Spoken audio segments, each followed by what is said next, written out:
Jaro, kuna hii mambo nasikia ni zoning, sijui zoning ya vyama kati ya UDA na ODM. Hata usimalize kuongea mambo ya zoning. Yes. Sisi Luo Nyanza tumekataa mambo ya zoning. Kwa sababu tunataka kupatia kila mtu ambaye ako na nia ya kusaidia wananchi. Na vile pia tumependa William Samoei Ruto. Huko Luo Nyanza tunataka pia kupatia Ruto wa bunge wa UDA. Hiyo ndio sasa urafiki.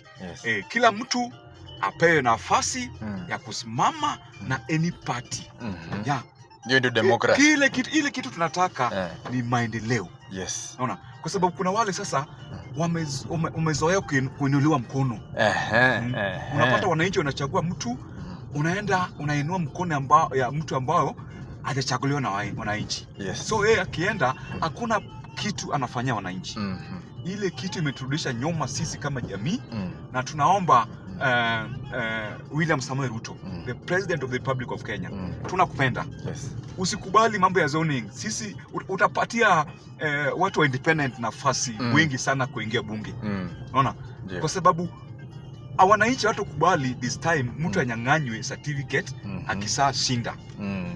Tunataka haki ya wananchi na tunataka kupeleka mtu kibinafsi, sio party.